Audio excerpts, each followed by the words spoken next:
فرزند زہرا یہ حالات برے ہیں۔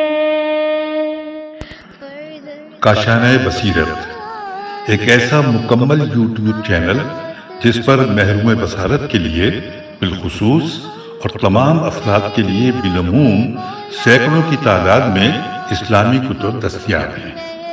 لہذا گزارش ہے کہ آپ اپنی ذمہ داری نبھاتے ہوئے کاشانۂ بصیرت کو سبسکرائب کرنے کے ساتھ ساتھ بیل آئیکن کو پریس کیجیے تاکہ آپ علم کے حصول کے ساتھ ساتھ مذہب اہل بیت کی اشاعت میں بھی اہم کردار ادا کرتے رہیں۔ کاشانۂ بصیرت، کاشانۂ بصیرت، کاشانۂ بصیرت۔ فرزند زہرا یہ حالات برے ہیں۔ بسم اللہ الرحمن الرحیم۔ السلام علیکم سامعین، کاشانۂ بصیرت کا یوٹیوب چینل میں سیمی زوار ہم مل کر پڑھ رہے ہیں بین الاقوامی ایوارڈ یافتہ کتاب لوگو میں فاطمہ ہوں، فاطمۃ الزہرا سلام اللہ علیہا، بہجت قلب مصطفیٰ کا اردو ترجمہ، اور یہ ہے والیوم 2 یعنی حصہ دوم، اور ہم یہاں پر ریڈنگ کے پارٹ 29 پر پہنچ گئے ہیں۔ نشست پچھلی جو تھی اس میں ہم پڑھ رہے تھے جو کہ مختلف، جبکہ ہم نے پڑھا تھا 28ویں نمبر پہ علامہ مجلسی کی روایت کو پڑھنے کا آغاز کیا تھا۔ پیج 362 پہ آپ سے اجازت چاہیے تھی، اور اب اگلے صفحے پہ پڑھنا ہم شروع کرنے جا رہے ہیں۔ جہاں پر آپ سے اجازت چاہیے تھی وہاں پہ آخری جملہ یہ تھا کہ اس کے بعد سیدہ زہرا سلام اللہ علیہا نے بلند آواز سے یہ مرثیہ پڑھا، اور اب آئیے کہ وہ مرثیہ ہم اس نشست میں پڑھتے ہیں۔ لکھا ہے، اے بابا، آپ صلی اللہ علیہ وآلہ وسلم کی جدائی اور ہجر و فراق میں روز بروز میرے قلب و جگر کے زخم تازہ ہو رہے ہیں۔ واللہ میرے دل میں آپ صلی اللہ علیہ وآلہ وسلم کی جدائی نے اس طرح گھائل کیا ہے کہ وہ کبھی مندمل نہیں ہوگا۔ روز بروز میری مصیبت بڑھ رہی ہے، ہر غم پہلے سے بڑھ رہا ہے۔ آپ صلی اللہ علیہ وآلہ وسلم کی جدائی کے رنج و اندوہ ختم نہیں ہو رہے، بلکہ ان کی شدت میں اضافہ ہو رہا ہے۔ اے پدر مہربان، آپ صلی اللہ علیہ وآلہ وسلم کے سوگ صدمہ جو مجھے درپیش ہے وہ پہاڑوں پر بھاری ہے۔ میں صبر و تحمل کی بھرپور کوشش کرتی ہوں، لیکن جوں جوں ساعات اور لمحات گزرتے ہیں اس قدر میری آہ و بکا میں تجدید ہوتی جاتی ہے۔ پہلے سے زیادہ میری آنکھوں سے اشک جاری ہوتے ہیں۔ اے پدر عالی قدر، وہ دل جو آپ صلی اللہ علیہ وآلہ وسلم کے سوگ میں سوگوار اور غمخوار نہ ہو، وہ دل ہی نہیں بلکہ وہ تو پتھر ہے، بلکہ اس سے بھی شدید تر ہے۔ اے پدر بزرگوار، آپ صلی اللہ علیہ وآلہ وسلم کی جاں سوز اور پردرد رحلت سے یہ دنیا تیرہ و تاریک ہو کر رہ گئی ہے۔ نور و روشنی کا کوئی وجود نہیں، ہر طرف اندھیرے کی حکمرانی ہے۔ آپ صلی اللہ علیہ وآلہ وسلم کے غم و حزن نے دنیا کی تازگی، ہریالی اور اس کے باغ و بہار اور گلبن کو مرجھا کر رکھ دیا ہے، کیونکہ آپ صلی اللہ علیہ وآلہ وسلم کے مقدس اور ملکوتی وجود ہی سے ہر طرف چاندنی مرغزار اور بہاریں عروج پر تھیں۔ اے جانے جانا، جب تک آپ صلی اللہ علیہ وآلہ وسلم کا دیدار نہیں کروں گی اس وقت تک پژمردہ اور افسردہ ہی رہوں گی۔ اے مہربان بابا، آپ صلی اللہ علیہ وآلہ وسلم کی رحلت سے میری آنکھوں سے نیند اڑ گئی ہے۔ بابا جان، آپ صلی اللہ علیہ وآلہ وسلم کے بعد دکھی بیوگان اور بے سہارا یتیموں کا پاسبان اور پشتیبان کون ہوگا؟ پھر لکھا ہے کہ اے پدر نامدار، آج سے لے کر قیامت تک امت کا یار و یاور کون ہوگا؟ اے پدر عالی قدر، آپ صلی اللہ علیہ وآلہ وسلم کے اس دنیا سے اٹھنے کے بعد لوگوں نے مجھے بے بس اور بے کس کر دیا ہے، اور مجھ پر ظلم و ستم کرنے میں کوئی کمی نہیں چھوڑی۔ بابا جان، آپ صلی اللہ علیہ وآلہ وسلم کے وجود کی برکت سے میرا امت میں بلند ترین مقام تھا۔ آپ کے جانے کے بعد میں قسم پرسی کا شکار ہوں، حیرانیوں اور سرگردانیوں نے مجھے گھیر رکھا ہے۔ اے بابا جان، صلی اللہ علیہ وآلہ وسلم، وہ کون سا آنسو ہے جو آپ صلی اللہ علیہ وآلہ وسلم کے جانسوز فراق میں جاری نہ ہوا ہو، اور وہ کون سا غم ہے جس نے میرے قلب و جگر پر حملہ نہ کیا ہو، وہ کون سی آنکھ ہے جس کی پلکیں آپ صلی اللہ علیہ وآلہ وسلم کی رحلت کے بعد نیند ان کا سرما بنی ہو۔ بابا جان، آپ صلی اللہ علیہ وآلہ وسلم ہیں تو دین کی بہار اور انبیاء علیہ السلام ماسلف کی کا ذوفشاں نور ہے۔ بابا جان، یہ کیسے ممکن ہے کہ آپ کے جانسوز سوگ میں پہاڑ ریزہ ریزہ نہ ہو؟ اے میری محبتوں کے مرکز و محور بابا جان، یہ ممکن ہی نہیں کہ آپ صلی اللہ علیہ وآلہ وسلم کے دردناک ہجر و فراق میں دریا خشک نہ ہو۔ بابا جان، یہ ہو ہی نہیں سکتا کہ آپ صلی اللہ علیہ وآلہ وسلم کے حزن و علم میں زمین لرزہ برندام نہ ہو۔ اے میرے پیارے بابا، آپ صلی اللہ علیہ وآلہ وسلم کے انتقال سے میں سوگ عظیم اور مصیبت سہمگین میں گرفتار ہو چکی ہوں۔ بابا جان، آپ صلی اللہ علیہ وآلہ وسلم کی فرقت و فراق اور ہجر و فیسواد الفلے ایک کوہ گراں مصیبت ہے۔ اے میرے بابا جان، آپ کے بعد کون ہے جو آپ صلی اللہ علیہ وآلہ وسلم کی غمزدہ اور محزون و مغموم بیٹی کی حوصلہ افزائی کرے اور اپنی تسلیوں سے میرے دل کو بہلانے کے لیے کوشاں ہو۔ اے میرے بابا، ملائکہ نے آپ صلی اللہ علیہ وآلہ وسلم کے سوگ کی صف بچھا دی اور وہ گریہ کناں ہیں، آسمانوں کی حرکت رک گئی ہے۔ بابا جان، میرے بابا، میرے پیارے بابا، جب میں آپ صلی اللہ علیہ وآلہ وسلم کے ممبر کی طرف دیکھتی ہوں تو وہ خالی نظر آتا ہے، پھر میری نگاہیں آپ کی عبادت گاہ اور محراب کی طرف دیکھتی ہوں تو جس میں آپ صلی اللہ علیہ وآلہ وسلم اپنے رب کریم سے راز و نیاز کرتے تھے، وہ بھی خالی ہے۔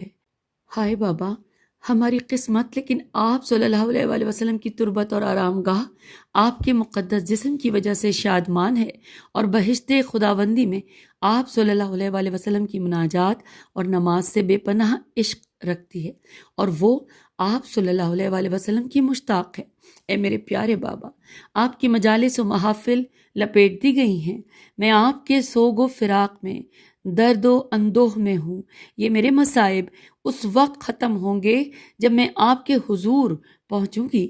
بابا جان، ابو الحسن علیہ السلام جو آپ کے شہزادوں کے والد گرامی قدر ہیں، جو آپ کے لیے مرکز اطمینان و اعتماد ہیں، آپ صلی اللہ علیہ وآلہ وسلم کے وسیع اور جانشین ہیں، وہ سوگ نشین ہیں، وہ آپ کی جدائی کی وجہ سے پریشان ہیں، وہ اپنے بچپن سے آپ صلی اللہ علیہ وآلہ وسلم کے ہی پروردہ ہیں۔ جب وہ بڑے ہوئے تو آپ صلی اللہ علیہ وآلہ وسلم میں نے انہیں اپنی اخوت کا منصب بخشا، تو آپ صلی اللہ علیہ وسلم نے انہیں اپنی اخوت کا منصب بخشا۔ اب آپ صلی اللہ علیہ وآلہ وسلم کے احباب میں سے کون ہے جو ان سے دوستی اور بھائی چارے کے ساتھ پیش آئے؟ وہ سابق الایمان ہیں، وہ دین خداوندی کی سربلندی کی خاطر ہجرت کرنے والے ہیں، وہ اللہ کے دین کے ناصر اور معاون ہیں۔ اے میرے پیارے بابا جان، جانے جانا کی رحلت ایک درد ہے، حزن ہے جو ہر وقت ہمارے ساتھ ہے۔ ہم آپ صلی اللہ علیہ وآلہ وسلم کی جدائی میں، گریہ زاری میں مصروف ہیں، اور اب ہم نڈھال ہو چکے ہیں بابا جان۔ Inverted comma close. Syeda Zahra سلام اللہ علیہا نے پھر اس مرثیے کے بعد اس طرح گریہ کیا کہ ایسا معلوم ہوتا کہ اب ان کی روح ان کے قفس عنصری سے پرواز کر جائے گی۔ پھر حبیب رسول صلی اللہ علیہ وآلہ وسلم نے اپنے درد و سوز کا اظہار کچھ اس طرح کیا کہ جس کے سننے سے جگر پارا پارا ہو جائے۔ اے خاتم الانبیاء، آپ صلی اللہ علیہ وآلہ وسلم کی جان سوز رحلت سے میرا صبر جاتا رہا ہے، اب راحت اور استراحت کا زمانہ گزر گیا۔ اے میری آنکھ، اب تو آنسوؤں کی برسات کر دے، تجھ پر افسوس اگر تو نے خون کے آنسو نہ بہائے۔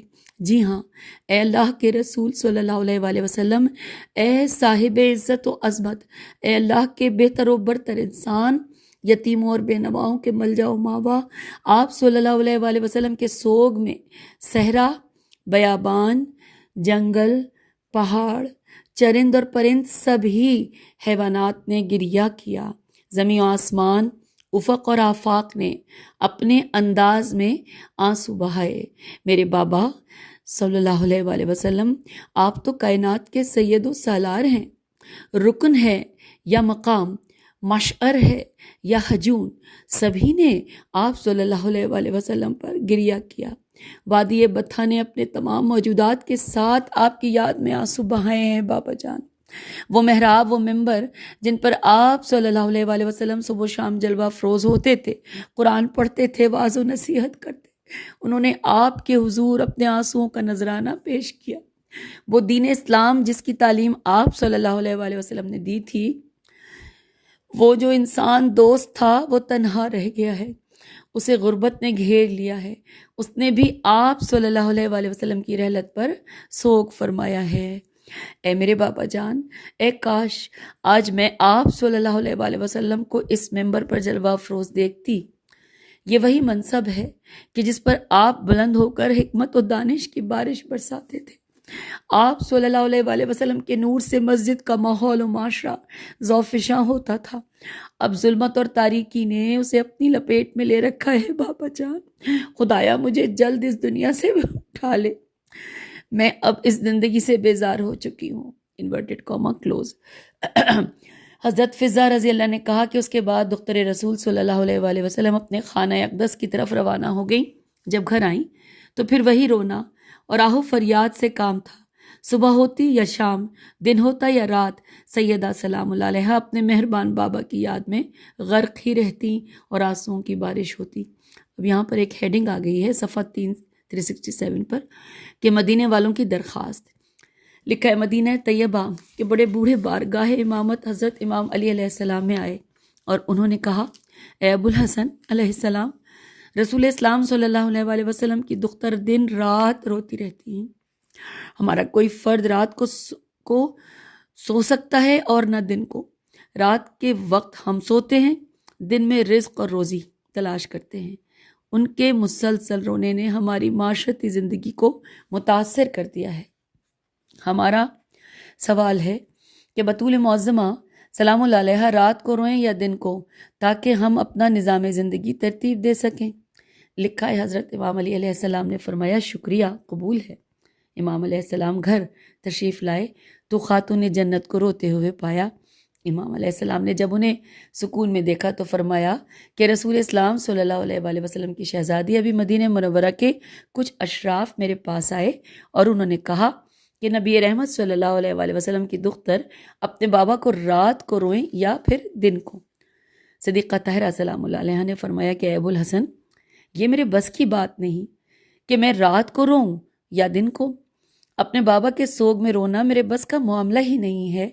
جب تک زندہ ہوں تو ایسے ہی میں تو روتی رہوں گی، جب اس دنیا سے چلی جاؤں گی تو ان لوگوں کے سکون میں پھر کوئی خلل نہیں پڑے گا۔ امام علیہ السلام نے فرمایا کہ اے بنت پیغمبر صلی اللہ علیہ وسلم، جس طرح آپ چاہیں ویسا ہی کریں۔ اور اب آئیے اگلی ہیڈنگ، لکھا ہے بیت الاحزان۔ لکھا امیر المومنین حضرت علی علیہ السلام نے مدینے سے باہر بقیع میں ایک مکان بنایا جسے دنیا نے بیت الاحزان کے نام سے یاد رکھا ہے۔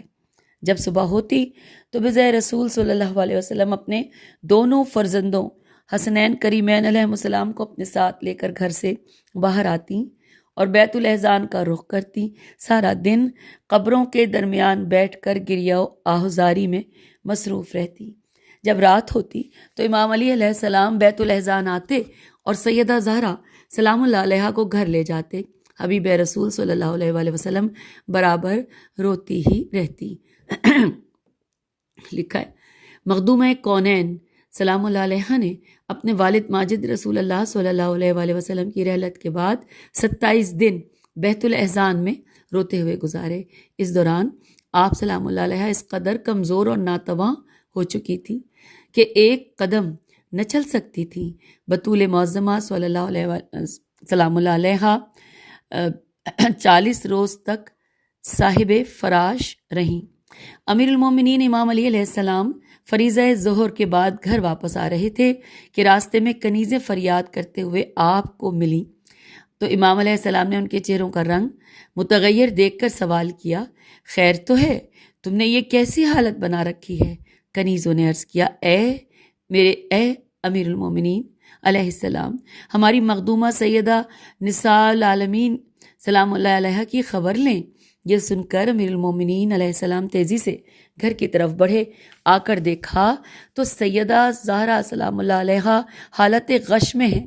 امام علیہ السلام نے عبا اور عمامہ اتار کر دور پھینک دیا اور مخدومہ کائنات کے سر اقدس کو آغوش میں لیا اور آواز دے کر پکارا، یا زہرا، یا زہرا۔ کوئی جواب نہ ملا، پھر آواز دی، اے دختر رسول صلی اللہ علیہ وآلہ وسلم، لیکن کوئی جواب نہ ملا، اور پھر آواز دی، اے بنت جواد کریم، اے رحمت للعالمین کی پارا جگر آنکھیں کھولو۔ پھر بھی کوئی جواب نہ ملا تو امام نے آواز دی، اے اس جواد کریم کی دختر جو اپنی چادر میں مال زکوٰۃ اٹھاتے اور فقراء اور مسکین میں تقسیم کرتے۔ پھر بھی علی ولی علیہ السلام کو جو کوئی جواب نہ ملا۔ وسیع رسول صلی اللہ علیہ وآلہ وسلم نے پھر آواز دی، اے اس ہستی کی دختر کہ جس نے 2 مرتبہ ملائکہ کو نماز پڑھائی لیکن نبی کی دکھی بیٹی نے کوئی جواب نہ دیا۔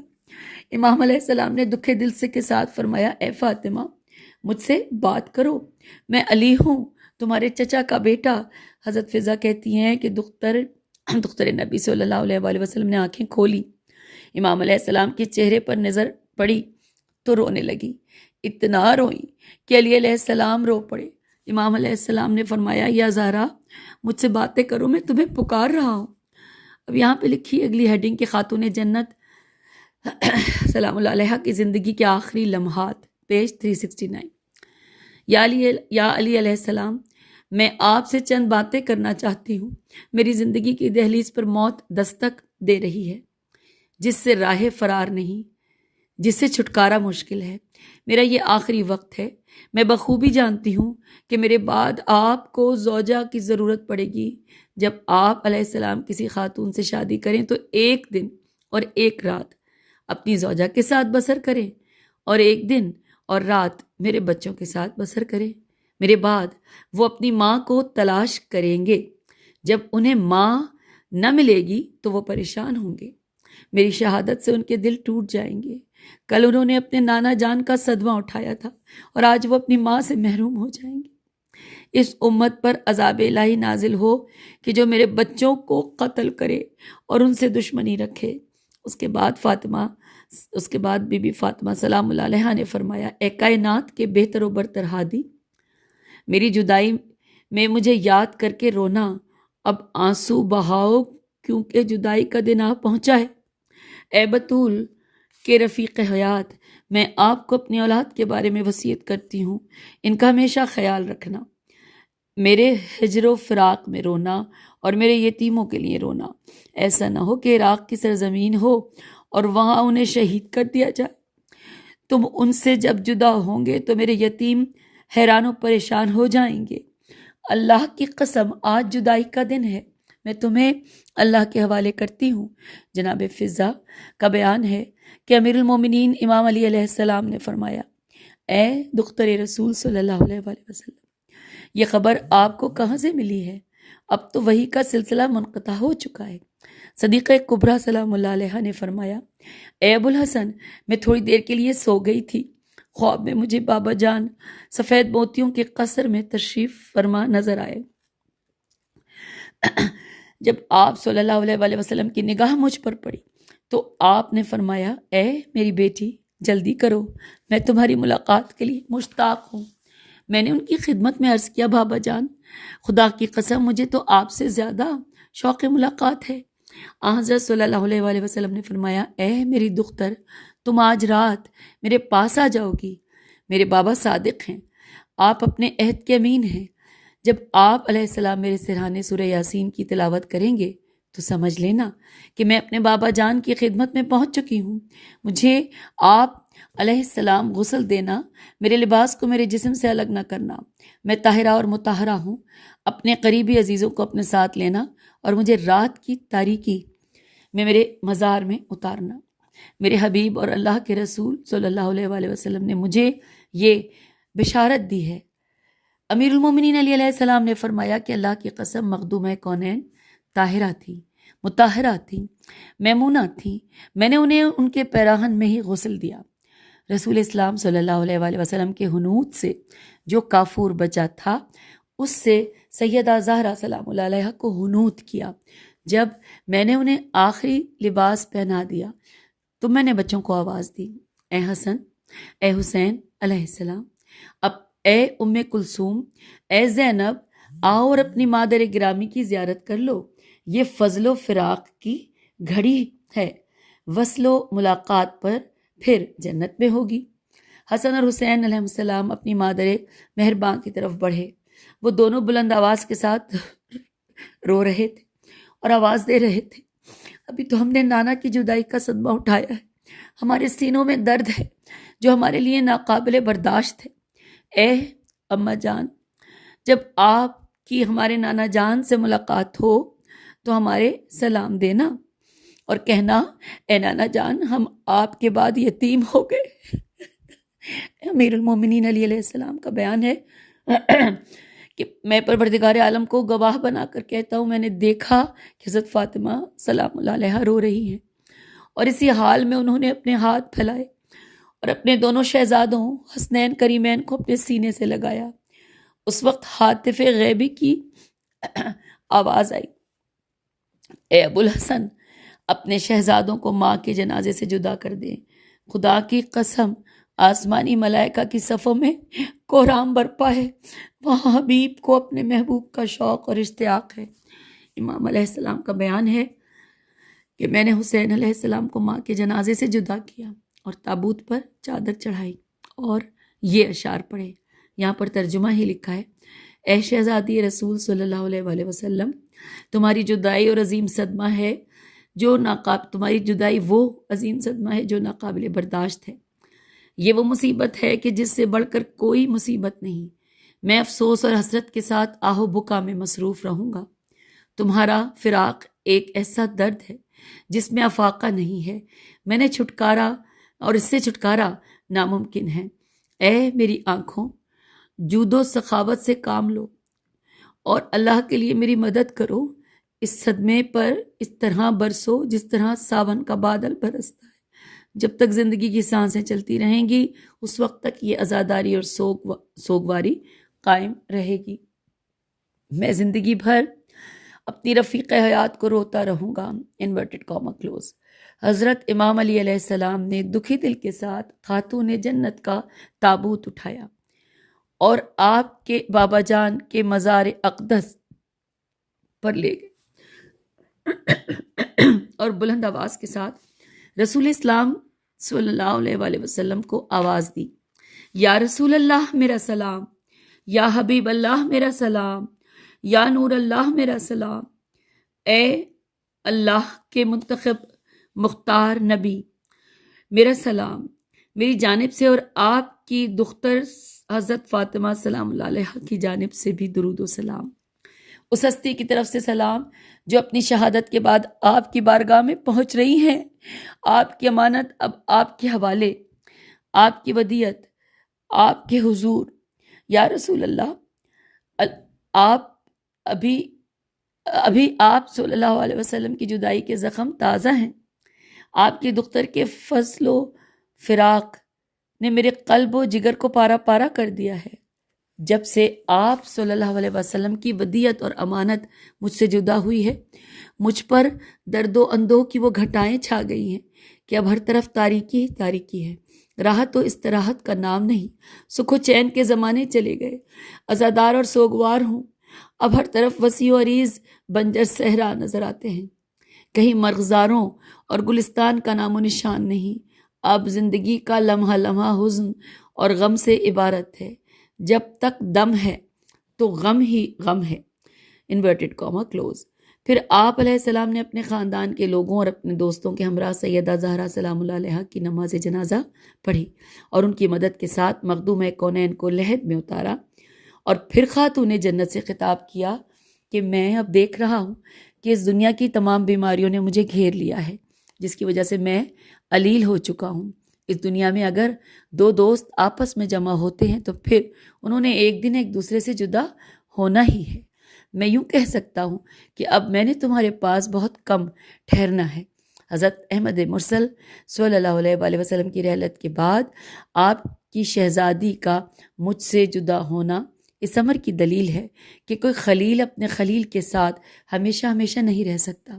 آخر ایک دن اس وصل و وصال کو فرقت و فصال فرقت و فصال سے دوچار ہونا ہے انورٹڈ کاما کلوز۔ حوالہ ہے بہار، جلد نمبر 43، صفحہ نمبر 174 سے لے کے 180، اور اب 29 نمبر پہ ہیڈنگ ہے استاد عبد الفتاح مصری کا تجزیہ۔ لکھا ہے جامع ازہر کے استاد عبد الفتاح عبد المقصود کا کہنا ہے کہ حکومت کے نزدیک حضرت امام علی علیہ السلام اس سلوک کے لائق تھے جس سلوک کے سعد بن عبادہ انصاری رضی اللہ حکومت نے جس طرح انہیں قتل کر دیا تھا، اسی طرح وہ حضرت امام علی علیہ السلام کو قتل کر دینا چاہتے تھے تاکہ ہر قسم کا فتنہ ختم ہو جائے اور مسلمانوں کا شیرازہ نہ بکھرے۔ حضرت عمر رضی اللہ کو اسلامی وحدت سے پیار تھا کہ تمام مسلمان ایک رہیں اور ان کی وحدت میں دراڑ نہ آئے۔ اسلامی وحدت کی خاطر اپنے خواص کے ہمراہ حضرت فاطمہ سلام اللہ علیہ کے دروازے پر گئے۔ ہر صورت حضرت امام علی علیہ السلام کو گرفتار کر کے ان سے زبردستی بیعت لی۔ آج کچھ لوگ کہتے ہیں اور سوچتے ہیں کہ تلوار کی دھار اتحاد و وحدت کو ایجاد کرتی ہے۔ کچھ لوگوں کا کہنا ہے کہ تلوار ہی سے تلوار کی کاٹ ہوتی ہے۔ آج لوگوں کی زبان پر آگ اور لکڑیوں کا قصہ چڑھا ہے کہ آگ کے ذریعے دشمن کو اطاعت کے لیے مجبور کیا جا سکتا ہے۔ اس لیے حکومت نے علی ولی علیہ السلام کے دروازے پر لکڑیاں اور آگ منگوائی، حالانکہ اس وقت گھر میں حضرت فاطمہ سلام اللہ علیہ، حضرت علی علیہ السلام اور آپ کے اصحاب موجود تھے۔ جب وہ آگ کو دیکھیں گے تو اطاعت کرنے پر مجبور ہو جائیں گے یا پھر جل جائیں گے۔ اس طرح سے مسلمانوں کی وحدت برقرار رہے گی۔ پھر لکھا ہے کہ حکومتی لوگ بغیر کسی اجازت کے حضرت علی علیہ السلام کے گھر میں داخل ہو گئے۔ حضرت علی علیہ السلام شکل و صورت میں رسول اللہ صلی اللہ علیہ وآلہ وسلم کی شبیہ تھے۔ آج ان کے چہرے پر غم و حزن کے آثار چھائے ہوئے ہیں۔ ایک طرف انہیں سید الانبیاء صلی اللہ علیہ وسلم کی جدائی کا غم ہے تو دوسری طرف آپ کو مسلمانوں کے انتشار کی پریشانی ہے، اس لیے ان کی آنکھوں میں آنسو ہیں لیکن پیشانی پر جلال الہی کے آثار ہویدہ ہیں۔ حبیب رسول صلی اللہ علیہ وآلہ وسلم ان دردناک مناظر کو دیکھ رہی ہیں جن کے بارے میں کبھی سوچا تک نہ تھا کہ اس دروازے پر آگ اور لکڑیاں، جس دروازے پر سید الانبیاء رک کر قرآن کریم کی آیات پڑھتے تھے، لیکن اب اس دروازے پر لوگوں کا ہجوم ہے۔ بجائے رسول صلی اللہ علیہ وسلم نے موجود لوگوں کے مقابلے میں نظروں سے غائب ہو جانے والے سے نصرت چاہتے ہوئے آواز دی، اے جانے جانا یا رسول اللہ، آپ صلی اللہ علیہ وآلہ وسلم کی رحلت کے بعد آپ کی امت کا یہ حال کہ میرے دروازے پر ہجوم، لکڑیاں اور آگ۔ بطول معظمہ سلام اللہ علیہ نے اس موقع پر جو درد سے لبریز کلمات کہے انہیں سن کر دل پھٹتا ہے اور جگر منہ کو آتا ہے، آنکھیں ساون کے بادل کی طرح برسنے لگتی ہیں۔ حوالہ ہے الغدیر، جلد نمبر 3، صفحہ نمبر 103 اور 104۔ ہم اس کتاب کے پیج 374 پر آ گئے ہیں اور یہاں پر اب ہم پڑھنے جا رہے ہیں 38 نمبر پہ علامہ امینی کا تجزیہ۔ لکھا ہے رسول اللہ صلی اللہ علیہ وسلم نے اپنی زندگی میں اپنی عطرت طاہرہ اور اہل بیت علیہ السلام اور بنی ہاشم کو دروازہ بند رکھنے کی سفارش کی تھی، اور جب آپ کی رحلت ہوئی تو آپ صلی اللہ علیہ وسلم کے اصحاب آپ کو چھوڑ کر چلے گئے۔ سوموار کے دن سید الانبیاء صلی اللہ علیہ وسلم نے رحلت فرمائی تھی اور بدھ آپ صلی اللہ علیہ وسلم کی تدفین ہوئی تھی۔ آپ کے اہل بیت علیہ السلام اور بنی ہاشم کے افراد نے رات کے وقت آپ کو دفن کیا تھا۔ شیخین وقت تدفین حاضر نہیں تھے، وہ دونوں اپنی حکومت بنانے میں مصروف تھے اور کہا کہ جس شخص نے فلاں کی حمایت کی وہ اسلام سے بیگانہ ہوگا۔ میں آخری وقت تک باطل پرستوں سے جنگ کروں گا، میں شیر ہوں، اللہ کی راہ میں بہادری کے جوہر دکھاؤں گا۔ انہیں کہا گیا اللہ سبحانہ تجھے قتل کرے گا۔ حکومت کے لوگوں نے انہیں گرفتار کیا اور ان کے دہن میں مٹی بھر دی۔ پھر ایک تیسرے شخص نے حکومت کے خلاف آواز بلند کی۔ انورٹڈ کاما میں لکھا ہے کہ میرے ترکش میں جتنے تیر ہیں میں ان سے تمہیں زخمی کروں گا، اپنے نیزے کو تمہارے خون سے رنگین کر دوں گا۔ جب تک تلوار میرے ہاتھ میں رہے گی اس وقت تک میں تم سے جنگ کروں گا۔ میں اپنے قبیلے اور قوم کے ساتھ مل کر میدان حرب و ضرب میں اتروں گا، تمہاری بیعت نہیں کروں گا۔ اب اگلے پیراگراف میں لکھا ہے کہ ایک چوتھے شخص نے آواز دی کہ میں کسی صورت تمہاری بیعت نہیں کروں گا۔ اس نے کہا میں گرد و غبار دیکھ رہا ہوں، مطلع اس وقت صاف ہوگا جب خونریزی ہوگی۔ اس کے بعد سعد بن عبادہ رضی اللہ ہیں کہ جو ان کی بیعت سے انکار کرتے ہیں، جس کی وجہ سے حکومتی ٹولے کے حالات خراب ہو رہے ہیں۔ حکومت کے وفادار گروہ نے چیخ چیخ کر کہا کہ سعد کو قتل کر دو، اللہ اسے قتل کرے، یہ منافع میم نون الف فے بڑی ہے، منافع ہے اور فتنہ پرور ہے۔ ایک شخص اس کے سر ہوا اور ان سے کہا کہ میرا ارادہ ہے کہ میں تمہیں راستے سے ہٹا دوں۔ قیس بن سعد رضی اللہ نے حکومتی فریق کی داڑھی پکڑ لی اور کہا کہ میں تمہیں زندہ نہیں چھوڑوں گا۔ اس دوران زبیر رضی اللہ میدان میں آئے، انہوں نے اپنی تلوار نیام سے نکالی اور کہا کہ میں اس وقت تک تلوار کو نیام میں نہیں ڈالوں گا جب تک حضرت علی علیہ السلام کی بیعت نہیں ہو جاتی۔ حاکم کے قریب ساتھی آگے بڑھے اور اس نے تلوار زبیر رضی اللہ کے ہاتھ سے چھین لی اور اسے پتھر مار کر توڑ ڈالا۔ ان کے بعد حضرت مقداد رضی اللہ کو دیکھا گیا کہ وہ بھی بیعت سے انکاری تھے۔ جناب مقداد رضی اللہ ایک عظیم القدر صحابی تھے، وہ امام علیہ السلام کی بیعت کے حق میں تھے۔ ان کی نظر حضرت حباب بن منظر رضی اللہ کے انجام پر تھی۔ پھر انہوں نے رسول اسلام صلی اللہ علیہ وسلم کے ان اصحاب پر نظر کی جو حضرت علی علیہ السلام کے بیت الشرف میں پناہ گزین تھے۔ یہ سب خوفزدہ تھے، انہیں دھمکیاں مل رہی تھیں۔ حاکم وقت نے اپنے قریبی ساتھی سے کہا کہ وہ علی علیہ السلام اور فاطمہ سلام اللہ علیہ کے گھر جائے اور وہاں پناہ لینے والوں سے بیعت لے، اگر وہ انکار کریں تو ان سب کو قتل کر دو۔ صاحب آگ اور لکڑیاں لے کر خاتون جنت سلام اللہ علیہ کے دروازے پر پہنچے تاکہ گھر کو آگ لگا دے۔ دختر رسول صلی اللہ علیہ وسلم نے فرمایا کہ اچھا، اب تم نے ہمیں جلانے کا انتظام کر لیا۔ شیخ نے جواب دیا کہ ہاں میں جلاؤں گا، ہماری بیعت کرو اور امت میں داخل ہو جاؤ، ورنہ میں تمہارے گھر کو آگ لگا دوں گا۔ پھر کیا ہوا؟ ایک ہجوم در زہرا سلام اللہ علیہ پر نمودار ہوا۔ یہ دروازہ اس گھر کا تھا جہاں وحی اتری تھی۔ اسی دروازے پر آواز بلند ہوئی، واللہ میں اس گھر کو جلا دوں گا، یا تم باہر آؤ اور ہماری بیعت کر لو۔ سیدہ زہرا سلام اللہ علیہ کے گھر سے ایک آواز بلند ہوئی، گھیراؤ جلاؤ کی دھمکی دینے والے، اس گھر میں تو مخدومہ کونین حضرت فاطمہ زہرا سلام اللہ علیہ بھی ہیں۔ تو جواب ملا کہ چاہے کوئی بھی ہو۔ سامعین اس جواب کو پڑھنے کے بعد اب پھر ہمت نہیں رہی آگے پڑھنے کی، تو آپ سے اجازت چاہتے ہیں پیج 375 پر، اور اگلی روایت ہم پڑھیں گے ابن شہنا، شین ہے نون ہے، ابن شہنا کی روایت۔